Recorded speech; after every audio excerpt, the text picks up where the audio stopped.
It gives me a great honor and pleasure to introduce our next visiting speaker, Dr. Mo Belal.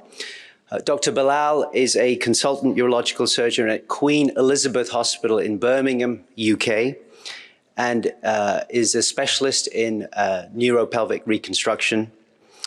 And the Queen Elizabeth Hospital in Birmingham is the Mid-England Central Region Hospital for spinal cord injuries. And Dr. Belal treats patients with spinal cord injuries.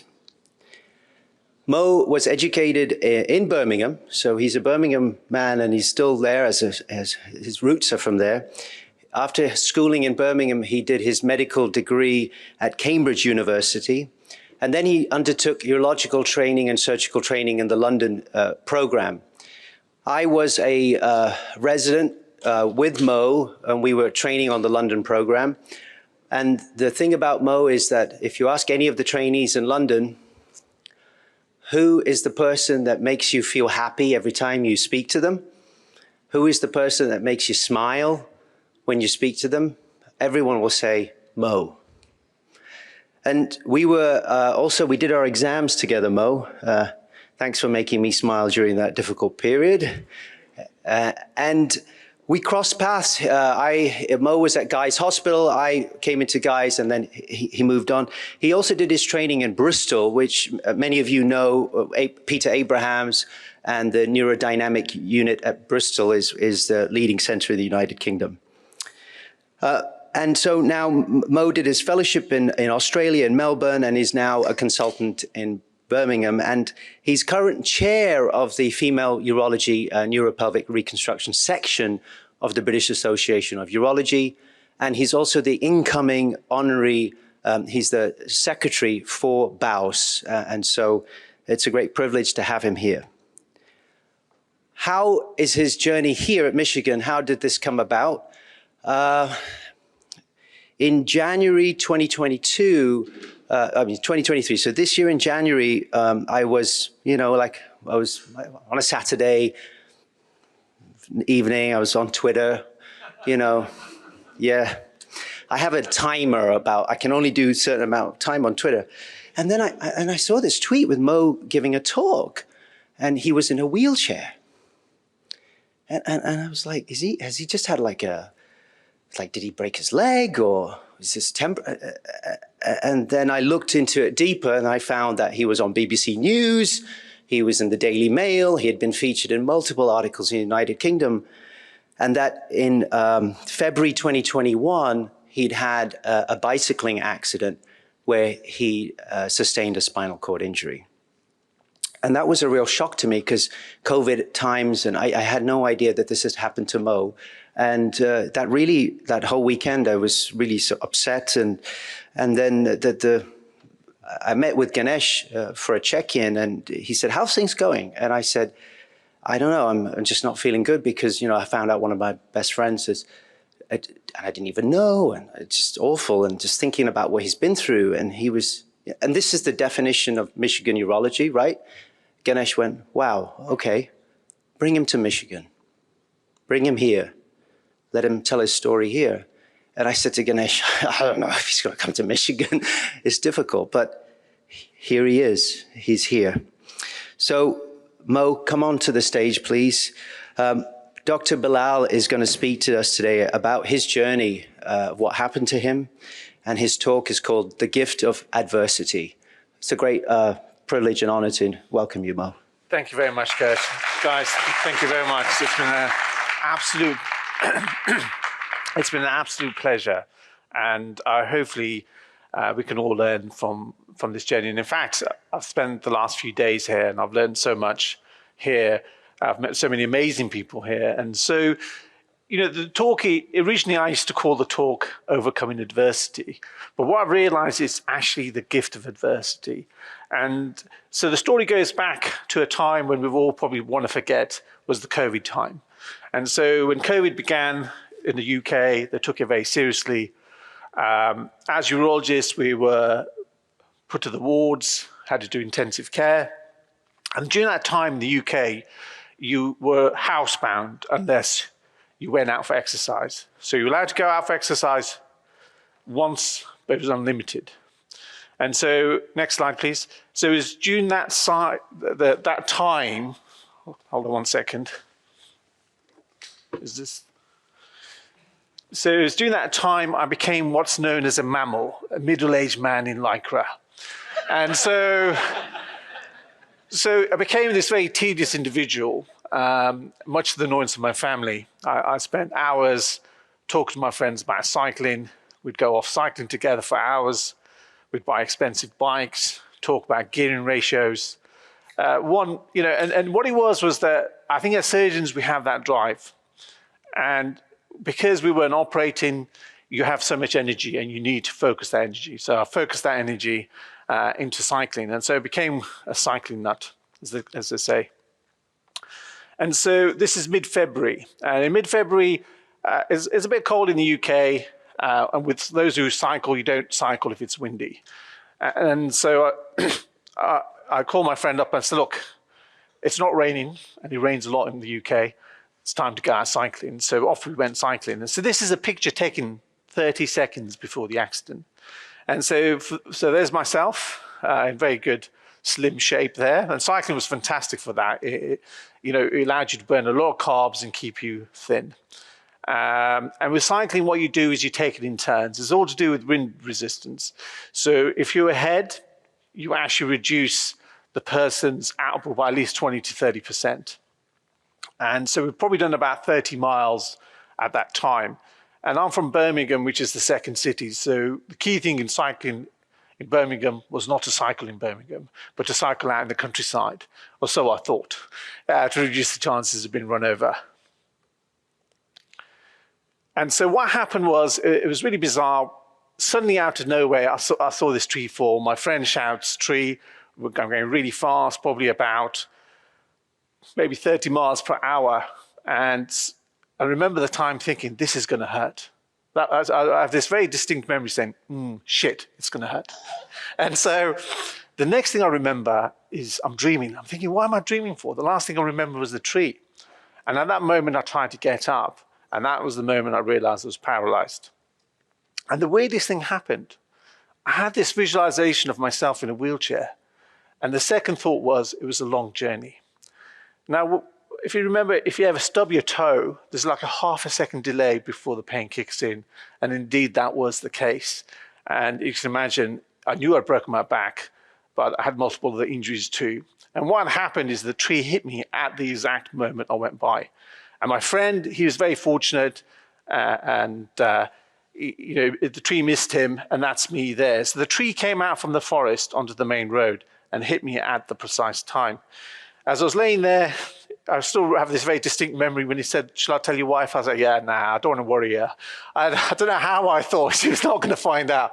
And so there I was saying, no, don't worry my wife. I mean, she's there's no need to worry her. And so eventually the ambulance arrived. And I have a very distinct memory, and the gentleman comes along and says, look, I've got you some Panadol. And I'm like, I need more than Panadol. I need more than acetophenol for this. And so we had this disagreement. And I'm like, look, I need some real painkillers. Panadol's not really going to touch this. And so eventually, I think they got the air ambulance out. It's bizarre. I still remember the time. There was not any sort of why me, why this. There was a degree of serenity I've never had before. And that's a bizarre thing. It wasn't panic or concern. I knew I'd broken my back. I knew I was paralyzed. So I got to the hospital. I was like, look, let's just crack on. I know I'm paralyzed. Therefore, my spine must be, by definition, unstable. Let's just get on with the surgery. And so that night, I ended up having emergency surgery. So, having looked after spinal cord injury patients for many years, it's weird being on the other side. And so one of the things I realized was that you go into spinal shock, and what's spinal shock like is that you lose all sense of pain and temperature. And I kind of remember thinking they put me in an inferno of a room, but they hadn't. Your body can't regulate the temperature. And with spinal cord injury, you assume there's no pain, but there's an enormous amount of pain. Obviously, above the lesion, there's loads of pain, but there's and so those are the things that I remember. And so obviously what they do is they put you on bed rest. You have the surgery. They turn you every 4 hours on the broken ribs, off the broken ribs, on the broken ribs, off the broken ribs, day and night to prevent you from having pressure sores. But before I finish that story, for the cyclists amongst you, I'm sure you're all desperate to know what happened to my bike. That was my bike. Yeah, so I've still got this steel, high-grade steel frame, if anyone wants to buy it. I was very fortunate the wheel collapsed because it allowed me not to be trapped under the tree. And the second thing is, I'm sure you have this, that if it's not on Strava, it never happened. So these are my Strava stats. And for those of you who don't cycle, the key thing is the average power, which is 200 watts, and the average speed. So those are the two most important factors. So my farewell Strava, I can leave with my head held high. So that was the MRI scan. And so as you can imagine, you've gone through this trauma, they're putting you on your side day and night. And whether it was a trauma response, about day 5, day 6, the pain crescendoed. And you can imagine the pain just got worse and worse. And at that moment, they put me on intravenous ketamine. And that's one hell of a drug. And so the intravenous ketamine, it gives you the most craziest hallucinations ever. But what it does is it dissociates you from the pain and actually allows you to reset the pain. And so it was quite funny because they came to the following day, do you have any side effects? I was like, I knew they were going to stop the ketamine if I said so. But what it does is it allows you to reset it, and then the pain eventually got better. And I was very fortunate that a friend of mine worked in the spinal unit in London. And so I rang him up the day 2, and he kindly got me transferred to the spinal unit. So in terms of the surgery, they put all these bars in my back. I had that the day after. And I was very fortunate I was able to be transferred to the spinal unit. So in the UK, they have 8 spinal units that cover the country. So specialist units for anyone who has a spinal cord injury. So this is a picture of me day 10. Yeah, it was probably between 7 to 10, and I'd lost an enormous amount of weight. It was a very catabolic state. So I probably lost about 15 kilos of muscle in a very short time. And as you can imagine, my whole body was black and blue from the trauma. And so with the cycling, you're leaning forward. So I can remember that was pretty much the whole torso was covered, but the body reacts, one from the spinal shock, one from the trauma. And so I achieved my lifetime ambition of weighing less than my wife. And I'm glad she's not here, or she would have lost it. But actually, I was about down to 65 kilos, which I had never been since the age of 12. And so if she hears this story, I'm dead meat. But luckily, I'm here in the States, so I should be fine. So went to the rehab. So one of the things is that, as urologists, what do we know about rehab? You send someone to rehab, well, you're not sure what that is. And so to describe what happens is in the UK, what they want to do is get you safe and fit to go home with the basic skills. And rehab is about constantly pushing yourself. And the way I describe rehab is always pushing yourself outside that comfort zone. So the analogy I would give you is if I said to you to jump a meter, you jump a meter. But if I ask you to jump a meter between 2 high buildings, it's still only a meter, but you have that fear. And that's what rehab's like with spinal cord injury. You're absolutely petrified because you don't have your legs. When you fall over, you just don't, it's not a normal response. And it's just constantly being able to say to yourself, look, I've got to keep on pushing myself out that comfort zone. So I developed a motto for that time, and it's based on an 80s movie. So some of you guys will have no idea.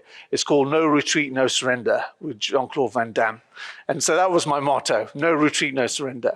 I was very fortunate. I accepted what happened, and the only way was to move forward. So it was during the COVID period of time. So to envisage what it was like, you're in a bay of 4 with 3 other people. And for the first few weeks, you're on complete bed rest. You're having bed baths. You do your bladder bowel management on the bed. So it's bizarre to have a situation, your whole life you've had baths and showers, and suddenly now, for weeks on end, you're pretty much in the bed. And because of COVID, they, not surprisingly, said no visitors were allowed. And eventually, after several weeks, they decided you were allowed 1 visitor once a week, which had to be chaperoned. So it gave me an insight into prison. So you're in a room, a 2-meter distance, and there's someone sitting there. So I can remember meeting my wife for the first time in a number of weeks. you really couldn't say anything. Someone's sitting behind you. And so that made it quite challenging. And the second challenging thing was really, I just couldn't see the children either. Children weren't allowed to visit. So that made it quite a challenge. But nevertheless, with that motto of no retreat, no surrender, I pushed very hard. At the end of a few weeks down the line, they were very happy with my progress. And they said, look, excellent, we're going to send you home. And I was so over the moon. Finally, I was going to get home, see my children. But look, what we'll do is we'll do a scan. So they did the scan, and as soon as I saw the scan, I knew then that I needed surgery. We're surgeons, spine's not straight. You don't need to be an orthopedic surgeon to realize what that is. And as we all know as surgeons, your first operation is the best operation, yeah? And if you're gonna have redo spinal surgery, it's always fraught with difficulty. But as far as I was concerned, I needed the surgery. And so it was a difficult time in the sense that I was just about to be discharged, and then suddenly now I've had to face even more major surgery. And so, so having climbed the first mountain to realize, actually now you've got to climb a bigger mountain, and realize, and I remember the time thinking, I knew I was going to get through this, but the memories of all the pain I had in the first operation came flooding back. But what I realized is whenever you face this difficulty, you need to reframe this. So I reframed it that I was a very fortunate individual. I was going to have my spine fixed before I went home. And so I underwent a further 12-hour operation where they, with 3 surgeons, a vascular surgeon, a spinal surgeon, a neurosurgeon, and they took the metalwork out, bone grafts, went through the front, went through the back, took my rib out. And so for us as urologists, don't take the rib out when taking the kidneys out. I've done that in the past, many years ago. It bloody hurts like hell, so don't do it. And so then he went back to square one, back to bed rest, back to being turned every 4 hours, back to intensive care, and there's quite a challenging time. And the one thing you can say is, as a medic, if you undergo an operation, be prepared for a complication. And that was indeed the case. And so I developed several complications before finally returning home. And so that was me with my, I called it body armor, but my friend called it a Wonder Woman outfit. And, it was there and it kept you in that set position. And so the difficulty with that was that it was black. And that summer was a warm summer in the UK. And I was cooking. It was just absorbing all the heat. And the other problem was that you couldn't lean forward, you could lean back. And so you needed a lot of assistance in self-care and so on. So the next challenge really, if I was going to remind you about anything to take home today from my talk, is when you see a person in a wheelchair, actually their inability to walk is only the tip of the iceberg. That's actually the least of your problems. And it's not just the fact you can't walk, it's actually all the other things like your bladder, your bowel, constant pain, pressure sores. And so when you speak to spinal cord injury patients, initially everyone wants to walk, but actually within a year or two, they just want a normal bladder bowel. And so that's what changes. You can live with not being able to walk. It's all the other stuff that actually proved to be difficult. So if there's anything really to take would be this slide. So the real fun started going home. So the UK is very good. I think in emergency care it's excellent, but the community care is somewhat lacking. And so there was very limited support. I'd already been crazy enough and decided I was going to come back to work. And I was on an enormous amount of neuroleptics, gabapentin, it's very smooth, and tramadol as an opioid is very nice and smooth. And so I knew how to wean off. You couldn't go back to surgery being on loads of neuroleptics, amitriptyline, and painkillers. And so that was one of my first tasks. It took me about 3 months to slowly wean off all the painkillers, all the neuroleptics. And the second thing I realized was that I had to learn to drive my car again. And that was my second goal I set myself. And that took surprisingly longer than you think. So with a hand-controlled car, there's a knob on the steering wheel, and there's a lever which you pull forward to accelerate and you push down to brake. The difficulty comes when you turn right. So you're essentially moving your hand this way and the other hand up. So it's a bit analogous to with one hand doing a circular movement and the other hand tapping your head. So I remember taking my son a few times in the car, nearly killing him. I don't think he's forgiven me for that. But eventually, after a bit of trial and error, a few near-death experiences, I managed to learn to drive. And then one of the funniest occasions was that I was driving with him, and something wasn't right. And I nearly crashed. And I stopped the car, and I looked down and realized my leg was on the accelerator. And because I had no idea where my leg was, and with that car, I left the pedals in so my wife could drive the car. So I came back and I was like, look, I need to create my own rehab routine.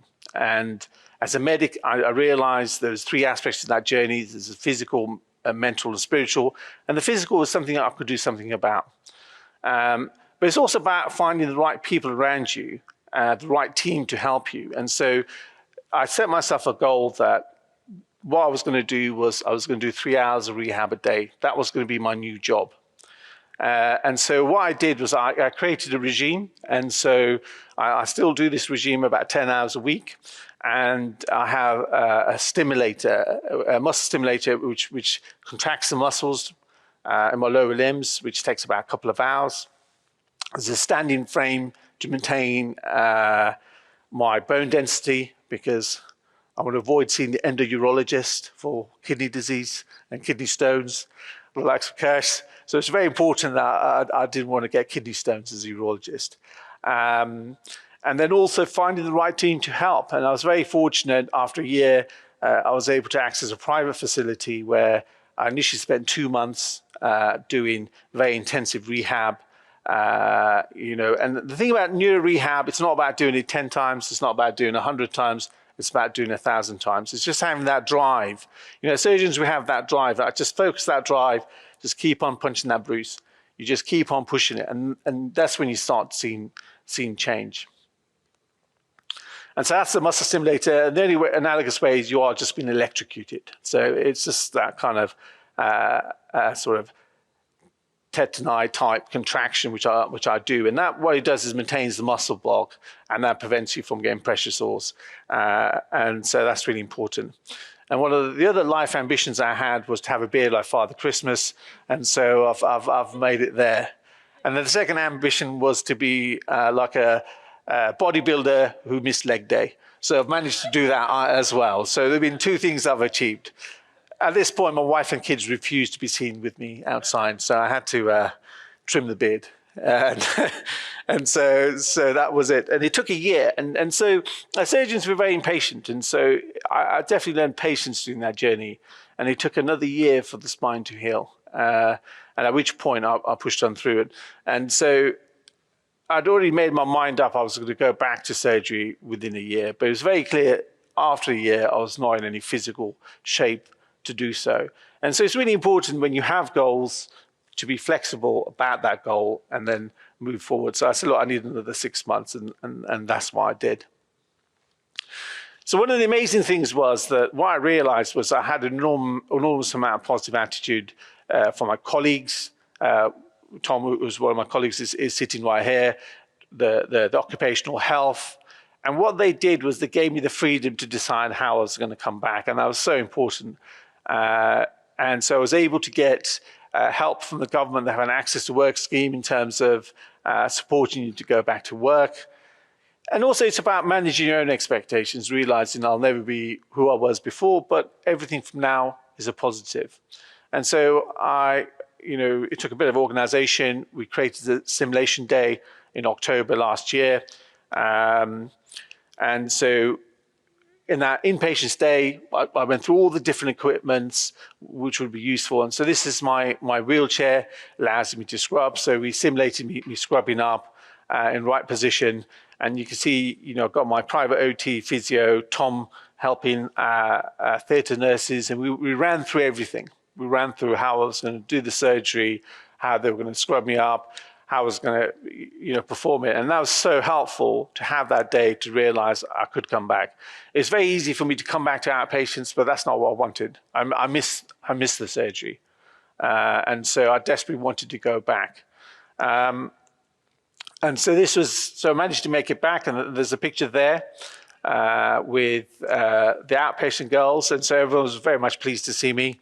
And the middle picture is for me having performed my first surgery, which was an artificial unisphincter, one of my favorite operations. So I thought I'd start with what I enjoy the most. And so this is only the beginning of the journey. There's a lot more challenges along the way. Things change, things move on. And so, this is just the start of my journey back to work. And so now I'd like to share a few words, things that I've learned during this journey. And certainly coming back, I came with a very different perspective. And I had a very different view of my colleagues. I appreciated the amount of love, kindness, and compassion I had from them, and also from my patients. The amount of letters I received from my patients, inspired me more, gave me more of a drive to come back and help. And it was very humbling to see all those letters of support from your patients, especially in Urologic, because you tend to see the patients and you build a relationship over a number of years. And the other thing is having a different priority that actually, as far as I can see, everything from now is a plus, so it's all good. And I want to share with you a couple of learning points that may help you, which I've learned during my time. And that was to say, communication is the key. I still remember absolutely everything that was said to me by all the healthcare professionals. And so whenever we teach and talk to our patients, we have to remember, they'll remember absolutely everything you say. And it's your 9 to 5, but it's their life-changing event, whatever it may be. And I think it's really important that communication, that we're very careful in how we communicate. And the other thing is we have to, take on what the patient's saying and what their gut feelings are saying. And quite often we can poo-poo what they're saying and say, no, you're fine. And certainly it happened to myself that, after the second operation, I was like, look, something's not right. And they're like, well, you're just anxious. I'm like, I'm not the anxious type of person. So they eventually humored me and did the CT scan, which showed their psoas collection. And so what it made me realize is that we really have to listen to our patients. And when the patient's saying, look, something's not right, you really have to take that. And I certainly found that as well. And the thing to say, whatever happens in life, there's always ways you can come back to work or the things you enjoy. In terms of personal messages, one of the things I really learned was gratitude and realized that, I'm a very fortunate individual. I've still got my hands, I've got my brain, I've got an amazing family, amazing friends, amazing colleagues. What is there not to be grateful for? And all of you in the room represent the 0.1% of the world's population. Yeah, and all of us are incredibly privileged. Everyone in this room is incredibly privileged. And it's just always remembering that. And the second thing to remember is it's not always about the end journey. The journey itself is important. And so sometimes we put a lot of pressure by just looking at the destination. But actually, we've got to enjoy the journey as we go along. And whatever feelings you have will come and go. And I think that's the thing, that you should always remember, you may not feel happy today, but I guarantee you tomorrow's a new day. You wake up tomorrow, things will be better. And certainly remembering that you can't be too fixed on goals. And then the long-term goals change. And if you like, it's different chapters in your life. One chapter closes, a new chapter opens. And what I found is always looking at the positive makes life so much easier. So one of the things I had to accept is about managing yourself and managing your own expectation. And it's being able to, if you put pressure on yourself and you don't achieve what you want to achieve, then it's difficult. I remember the day 2 after the accident where the neurosurgeon and the spinal surgeon came and told me the story. Once upon a time, there was one guy, eventually after 2 years, he was able to walk. And at the time, I thought my journey was going to be weeks. But I realized my journey was not going to be weeks, it was going to be months. It was not going to be months, it was going to be years. And once I changed that time frame, actually, it reduced the pressure in my mind. And so sometimes we have to do that. The second thing is sometimes you have to find meaning for things such as neuropathic pain. And so the way I describe neuropathic pain, it's like someone's got a red hot sword chopping in your leg. And so I have to accept I have this constant pain. But actually, I reframe it and I said to myself, look, you have to find some meaning in that pain. And the way I see pain is it's a purification of my soul. So I don't see it as a negative thing. I accept I have chronic pain, but that's fine. And And also we've got to learn to let go and accept uncertainty. We're not in control. And as surgeons, we like to control things, but a lot of things are out of our control. We can do our due diligence, but the outcome is not necessarily in our hands. And on a practical level, whenever you've got friends or colleagues going through difficulty, simple acts of kindness make a difference. A simple text message, a simple phone call means the world of difference when you're going through difficulty. So if there's anything to take, if you've got a friend or colleague in difficulty, just text them. Just tell them, look, I'm thinking about you. It makes the world of difference. And so, whatever happens in life, we'll go through adversity, but it's always an opportunity to grow, and refocus. And what I realized was it gave me more of a balance. I'm more of a balanced individual than I was before.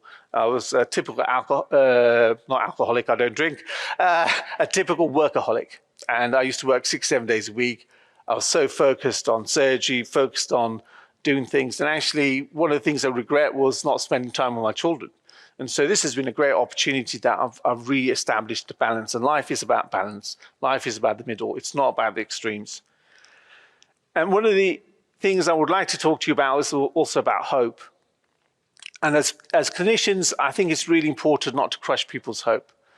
And hope certainly got me through a lot. I always had hope. And hope is not denial. And the human spirit is full of hope. And so I'll let you in on an experiment they did a number of years ago where they took some rats and put them in water.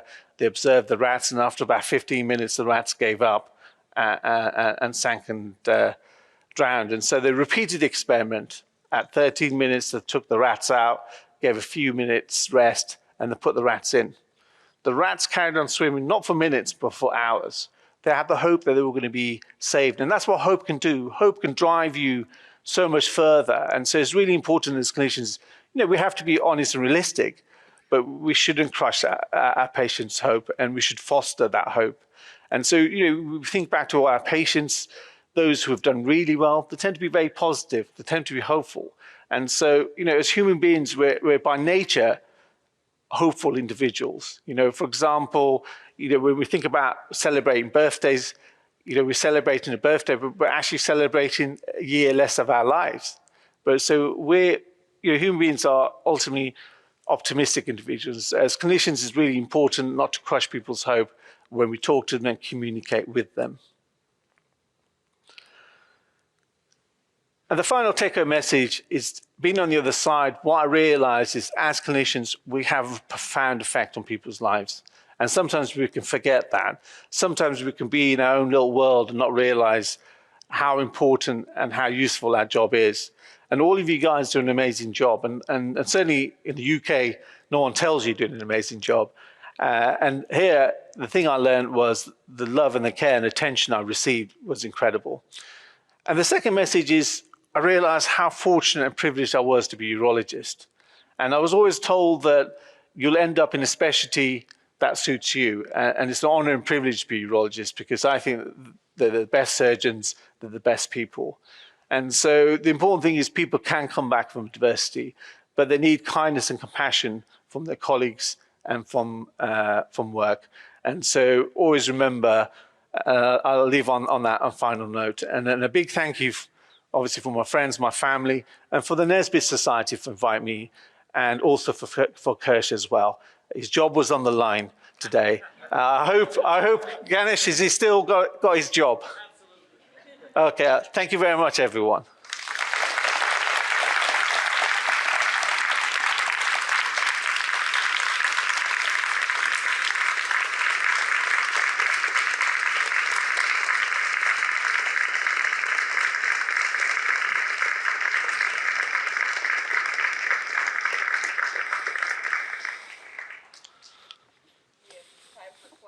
Yeah. Somebody got a question? Okay, you get to ask a question. Thanks. Do you still competitively cycle, like hand cycle, or have you given that up completely? Or? Yeah, I've given that up. I'll go to the gym instead.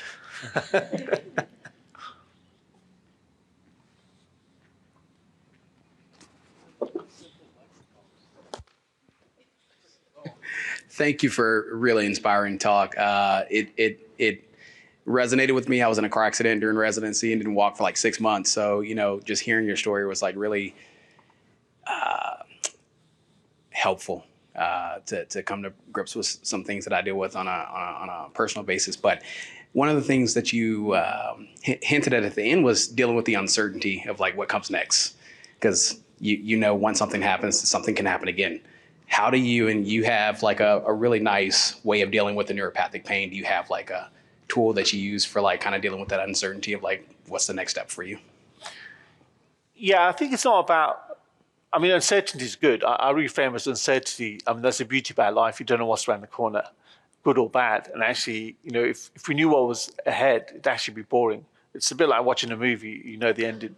You don't want to watch the movie. So I reframe that as a positive thing, uncertainty. The good or bad, you're never going to know until it happens. And it's not bad. I think it's letting go of that, I want to control things. But the beauty of life is that things happen. And you have to embrace that change. That's what it's about. And that's what I've learned is before I was very controlling, and I'd get really upset when things didn't go my way. But actually, you've got to realize a lot of things out of your hand. You do your best. And then each time you have a negative issue, actually, it's a way for you to grow. It's a way for you to understand things. And, for me, if I could go back and I could change things, I wouldn't. I've learned so much from my accident. I wouldn't change it for the world. I wouldn't have got all these insights I have, all this understanding, if I hadn't gone through what I've gone through. And I think all of us will go through some form of adversity, but actually it can be a way of growing in many different ways. Ready, Brady? Thank you, Brandy, for giving me the option to go before you. Mo, thank you again for making the long trip from the UK, from Birmingham, and spending a few days with us. Truly extraordinary story, and even more extraordinary optimism. And I must say, I'm someone who tries to convey optimism, but the internal narrative is often not that. I wonder what you can tell those of us who are less fortunate than you, how one can bring out that sort of positive frame of mind, and how have you, with as you, for example, or other people who've been in similar accidents, and have you talk with them and share with them your story as well as your framing? Because it seems to me the key aspect for you is the framing component. So my question is, one is about optimism, and two about the framing. And thank you again. Sure. Yeah. No, I think optimism is really important. I think it's our mindset and always looking at the good things, not looking at, you need that. We have a limited amount of energy, and that energy can either be positive or negative or a combination, and they sort of cancel themselves out. And you have to make a concerted effort to always look at the positive of any situation. And once you do that, and so reframing it and saying to yourself, okay, look, I have a particular challenge, but let me just look at it in terms of what's the positive out of that challenge. And it's actually taking that active role forward. Yeah, sometimes it's fine. You're suddenly in shock. Something negative's happened. But then you've got to say to yourself, look, okay, I'm not happy X has happened, but now I need to look at what the positives of the situation are. And it's a concerted effort. And the more you do it, the more second nature it becomes. And then the easier it becomes. And so if you are someone who is not a normally optimistic individual, you can retrain yourself, in an optimistic fashion. And the second question was? Framing and how you have an opportunity to talk to others in a similar position and convey to them how you've been able to. No, absolutely.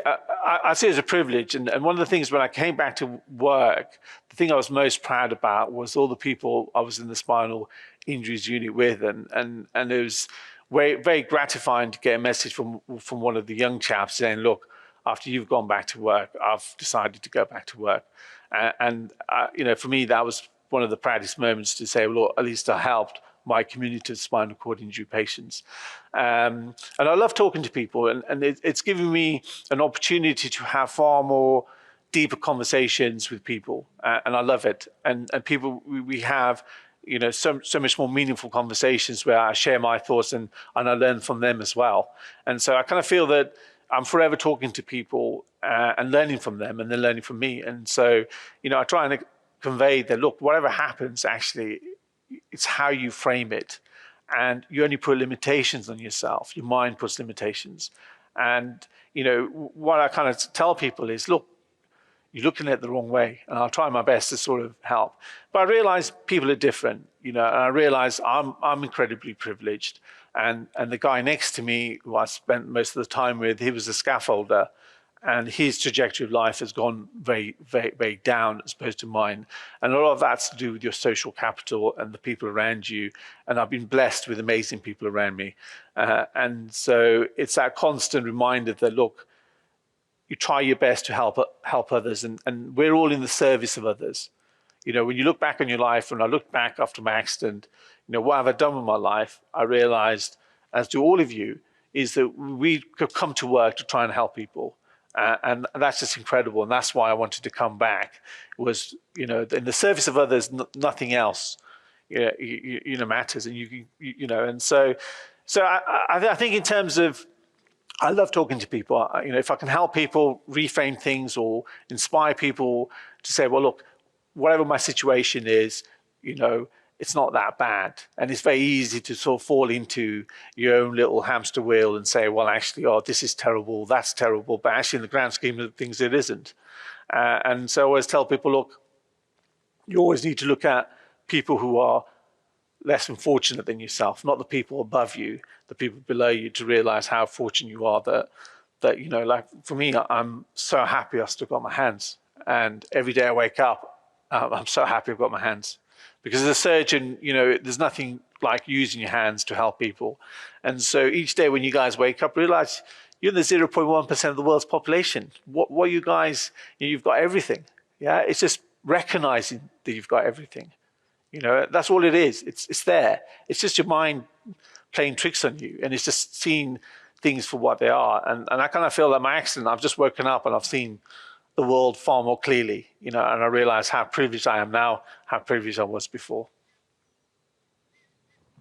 One last question. Hi, I'm Brandy. Thank you so much for the talk today. It was very inspirational. And I think in your journey, it sounds like there's a lot of ripple effects that happen from unexpected events where the situation that happened to you impacted so many people around you in such a positive way. And so I think that is quite amazing, because there's things that happen that are unexpected and you don't even see sometimes the effects of how it has on so many people. And so I was just kind of curious, within your inner circle, with your family, with your friends that are closest to you, what sort of changes did you notice in them after the event, and positive or challenging things that they dealt with in terms of, I'm sure they love you dearly, and how they came to support you through that?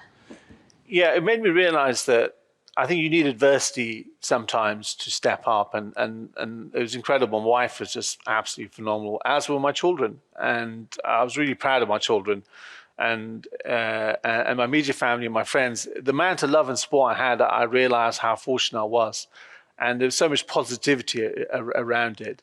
And I have to say, it made me realize, you don't realize the love and the support you have around you to get you through this difficult time. And I'm very lucky to have my colleague Tom. I could not have gone back to work without his love, support, in getting me back. And so it made me realize that, people, when they go through difficulty, actually, you only know how you react once you go through adversity, good or bad. And my experience has been extremely positive. All the people around myself have been very positive. I think the only people that found it probably the hardest were my parents. I could see the pain in their eyes. I think my parents, whenever you have children yourself, if you see your child suffer, whatever age they are, it can be very difficult. And I think my parents, I could see the suffering. But I think by being positive, actually, it eased the pain. My mom's still praying. She still thinks I'm going to walk, and so she's always got hope. I've still got hope, but it's one of the things is it does have a profound effect on others, good or bad. And you're right, it is a big ripple effect. But generally, it's been very positive.